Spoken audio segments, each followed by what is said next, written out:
बंधुओं नमस्कार।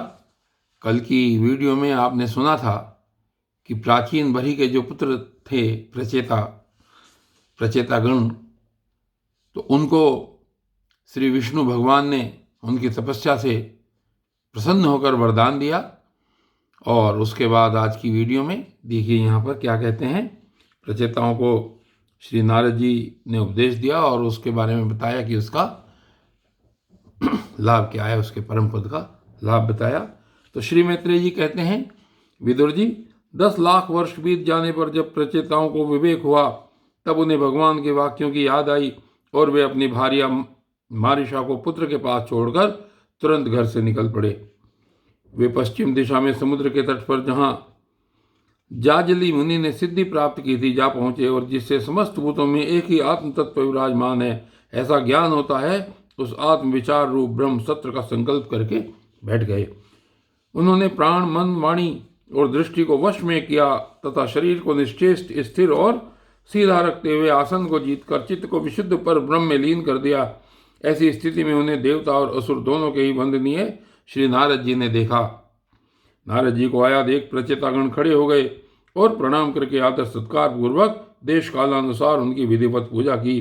जब नारद जी सुखपूर्वक बैठ गए तब वे कहने लगे। नारद जी से कहा प्रचेताओं ने कि देवर्षि, आपका स्वागत है। आज बड़े भाग्य से हमें आपका दर्शन हुआ। ब्रह्मन, सूर्य के समान आपका घूमना फिरना भी ज्ञानालोक से समस्त जीवों को अभय दान देने के लिए ही होता है। प्रभु, भगवान शंकर और श्री विष्णु भगवान ने हमें जो उपदेश दिया था उसे गृहस्थी में आसक्त रहने के कारण हम लोग प्राय भूल गए हैं। अतः आप हमारे हृदयों में उस परमार्थ तत्व का साक्षात्कार कराने वाले अध्यात्म ज्ञान को फिर प्रकाशित कर दीजिए, जिससे हम सुगमता से ही इस दुस्तर संसार सागर से पार हो जाएं। श्री मैत्रेय जी कहते हैं, भगवान में श्री नारद जी का चित्त सर्वदा भगवान श्री कृष्ण में ही लगा रहता है। वे प्रचेताओं के इस प्रकार पूछने पर उनसे कहने लगे। श्री नारद जी ने कहा, राजाओं, इस लोक में मनुष्य का वही जन्म, वही कर्म, वही आयु, वही मन और वही वाणी सफल है जिसके द्वारा सर्वात्मा सर्वेश्वर श्रीहरि का सेवन किया जाता है। जिनके द्वारा अपने स्वरूप का साक्षात्कार कराने वाले श्रीहरि को प्राप्त नहीं किया जाए, उन माता पिता की पवित्रता से, यज्ञोपवित संस्कार से एवं यज्ञ दीक्षा से प्राप्त होने वाले उन 3 प्रकार के श्रेष्ठ जन्मों से, वेदोक्त कर्मों से, देवताओं के समान दीर्घ आयु से, शास्त्र ज्ञान से, तप से, वाणी की चतुराई से, अनेक प्रकार की बातें याद रखने की शक्ति से, तीव्र बुद्धि से, बल से, इंद्रियों की पटुता से, योग से, सांख्य यानी कि आत्मात्म विवेक से, संन्यास और वेदाध्ययन से तथा व्रत वैराग्य आदि कल्याण साधनों से भी पुरुष का क्या लाभ है। अर्थात इन सब चीजों का कोई लाभ नहीं है। वास्तव में समस्त कल्याणों की अवधि आत्मा ही है और आत्मज्ञान प्रदान करने वाले श्री हरि ही संपूर्ण प्राणियों की प्रिय आत्मा है। जिस प्रकार वृक्ष की जड़ सींचने से उसके तना, शाखा, उपशाखा आदि सभी का पोषण हो जाता है और जैसे भोजन द्वारा प्राणों को तृप्त करने से समस्त इंद्रियां पुष्ट होती हैं, उसी प्रकार श्री भगवान की पूजा ही सबकी पूजा है। जिस प्रकार वर्षा काल में जल सूर्य के ताप से उत्पन्न होता है और ग्रीष्म ऋतु में उसी की किरणों में पुनः प्रवेश कर जाता है, तथा जैसे समस्त चराचर भूत पृथ्वी से उत्पन्न होते हैं और फिर उसी में मिल जाते हैं, उसी प्रकार चेतनात्मक यह समस्त प्रपंच श्री हरि से ही उत्पन्न होता है और उन्हीं में लीन हो जाता है। और आगे नारद जी समझा रहे हैं प्रचेताओं को कि वस्तुतः यह विश्वात्मा श्री भगवान का वह शास्त्र प्रसिद्ध सर्वोपाधि रहित स्वरूप ही है। जैसे सूर्य की प्रभाव उससे भिन्न नहीं होती, उसी प्रकार कभी कभी गंधर्व नगर के समान स्फुरित होने वाला यह जगत भगवान से भिन्न नहीं है। तथा जैसे जागृत अवस्था में इंद्रियां क्रियाशील रहती हैं किंतु सुषुप्ति में उनकी शक्तियां लीन हो जाती हैं, उसी प्रकार यह जगत सर्ग काल में भगवान से प्रकट हो जाता है और कल्पांत होने पर उन्हीं में लीन हो जाता है। स्वरूपतः तो भगवान में द्रव्य, क्रिया और ज्ञान रूपी त्रिविध अहंकार के कार्यों की तथा उनके निमित्त से होने वाले भेद भ्रम की सत्ता है ही नहीं। और आगे कहते हैं, नृपतिगण, जैसे बादल, अंधकार और प्रकाश ये क्रमशः आकाश से प्रकट होते हैं और उसी में लीन हो जाते हैं, किंतु आकाश इनसे लिप्त नहीं होता, उसी प्रकार ये सत्व, रज और तमोमयी शक्तियां कभी पर ब्रह्म से उत्पन्न होती हैं और कभी उसी में लीन हो जाती हैं। इसी प्रकार इनका प्रवाह चलता रहता है, किंतु इससे आकाश के समान असंग परमात्मा में कोई विकार नहीं होता।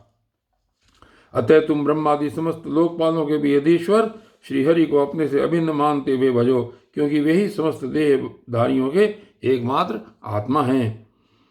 वे ही जगत के निमित्त कारण काल, उपादान कारक, कारण प्रधान और नियंता पुरुषोत्तम हैं, तथा अपनी काल शक्ति से वे इस गुणों के प्रभाव रूप प्रपंच का संहार कर देते हैं। वे भक्तवत्सल भगवान समस्त जीवों पर दया करने से, जो कुछ मिल जाए उसी में संतुष्ट रहने से तथा समस्त इंद्रियों को विषयों से निवृत्त करके शांत करने से शीघ्र ही प्रसन्न हो जाते हैं। पुत्रेषणा आदि सब प्रकार की वासनाओं के निकल जाने से जिनका अंतःकरण शुद्ध हो गया है, उन संतों के हृदय में उनके निरंतर बढ़ते हुए चिंतन से खिंचकर अविनाशी श्रीहरि आ जाते हैं और अपनी भक्ताधीनता को चरितार्थ करते हुए हृदयाकाश की भांति वहां से हटते नहीं हैं। भगवान को ही सर्वस्व मानने वाले निर्धन पुरुषों पर ही प्रेम करते हैं, क्योंकि वे परम रसज्ञ हैं। उन अकिंचनों की अनन्याश्रया अहेतु की भक्ति में कितना माधुर्य होता है, इसे प्रभु अच्छी तरह जानते हैं। जो लोग अपने शास्त्र ज्ञान, धन, कुल और कर्मों के मद से उन्मत्त होकर ऐसे निष्किंचन साधुजनों का तिरस्कार करते हैं, उन दुर्बुद्धियों की पूजा तो प्रभु स्वीकार ही नहीं करते। भगवान स्वरूपानंद से ही परिपूर्ण हैं। उन्हें निरंतर अपनी सेवा में रहने वाली लक्ष्मी जी तथा उनकी इच्छा करने वाले नरपति और देवताओं की भी कोई परवाह नहीं है। इतने पर भी वे अपने भक्तों के तो अधीन ही रहते हैं।